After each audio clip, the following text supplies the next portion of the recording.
नमस्कार साथियों, मित्रों। भक्ति कब प्राप्त होती है? मित्रों, श्री अयोध्या जी में एक उच्च कोटि के संत रहते थे। इन्हें रामायण का श्रवण करने का व्यसन था। जहाँ भी कथा चलती वहाँ बड़े प्रेम से कथा सुनते।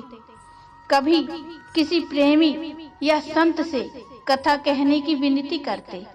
एक दिन राम कथा सुनाने वाला कोई मिला ही नहीं। वहीं पास से एक पंडित जी रामायण की पोथी लेकर जा रहे थे। पंडित जी ने संत को प्रणाम किया और पूछा कि महाराज क्या सेवा करें? तो संत ने कहा, पंडित जी रामायण की कथा सुना दो, परंतु हमारे पास दक्षिणा देने के लिए रुपया नहीं है। हम तो फक्कड़ साधु हैं। माला लंगोटी और कमंडल के अलावा कुछ है नहीं, और कथा भी एकांत में सुनने का मन है हमारा। पंडित जी ने कहा, ठीक है महाराज। तो संत और कथा सुनाने वाले पंडित जी दोनों सरयू के किनारे कुंजों में जा बैठे। पंडित जी और संत रोज सही समय पर आकर वहां विराजते और कथा चलती रहती। संत बड़े प्रेम से कथा श्रवण करते और भाव विभोर होकर कभी नृत्य करने लगते तो कभी रोने लगते। जब कथा समाप्त हुई तब संत जी ने पंडित जी से कहा, पंडित जी आपने बहुत अच्छी कथा सुनाई, हम बहुत प्रसन्न हैं। हमारे पास दक्षिणा देने के लिए रुपया तो नहीं है, परंतु आज आपको जो चाहिए वह आप मांगो। संत सिद्ध कोटि के प्रेमी थे। श्री सीताराम जी उनसे संवाद भी किया करते थे। पंडित जी बोले, महाराज हम बहुत गरीब हैं, हमें बहुत सारा धन मिल जाए। संत ने प्रार्थना की कि प्रभु इसे कृपा करके धन दे दें। भगवान ने मुस्कुरा दिया। संत बोले, तथास्तु।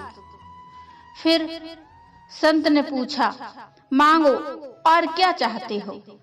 पंडित जी बोले, हमारे घर पुत्र का जन्म हो जाए।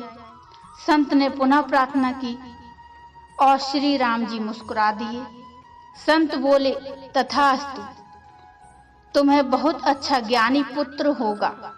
फिर संत बोले, और कुछ मांगना है तो मांग लो। पंडित जी बोले, श्री सीताराम जी की अखंड भक्ति प्रेम हमें प्राप्त हो। संत बोले, नहीं, ये नहीं मिलेगा। पंडित जी आश्चर्य में पड़ गए कि महात्मा क्या बोल गए। पंडित जी ने पूछा, संत भगवान ये बात समझ नहीं आई। तो संत बोले, तुम्हारे मन में प्रथम प्राथमिकता धन सम्मान घर की है, दूसरी प्राथमिकता पुत्र की है और अंतिम प्राथमिकता भगवान की भक्ति की है। जब तक हम संसार को, परिवार को, धन, पुत्र आदि को प्राथमिकता देते हैं तब तक भक्ति नहीं मिलती। भगवान ने जब केवट से पूछा कि तुम्हें क्या चाहिए, केवट ने कुछ नहीं मांगा। प्रभु ने पूछा, तुम्हें बहुत सा धन देते हैं? केवट बोला, नहीं। प्रभु ने कहा, ध्रुव पद ले लो। केवट बोला, नहीं।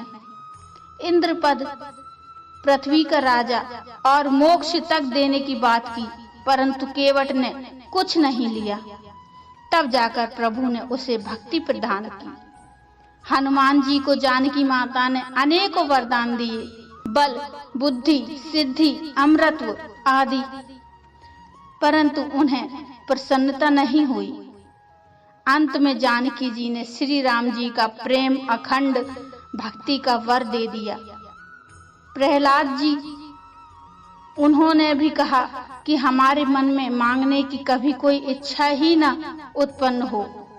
तब भगवान ने अखंड भक्ति प्रदान की। इसीलिए भक्तों, भगवान की भक्ति करने के लिए सर्वप्रथम हमें भगवान को ही रखना चाहिए। मित्रों, ये कथा, ये कहानी आपको कैसी लगी कृपया मुझे कमेंट में बताइए। इस कथा के बारे में आपके मन में क्या विचार हैं ये भी मुझे कमेंट में बताइए। कहानी अच्छी लगी हो तो लाइक करिए और ऐसी ही और कथाएं और कहानियां सुनने के लिए हमारे चैनल को सब्सक्राइब कर लीजिए। तो मिलते हैं एक और कहानी के साथ, तब तक के लिए जय श्री राम।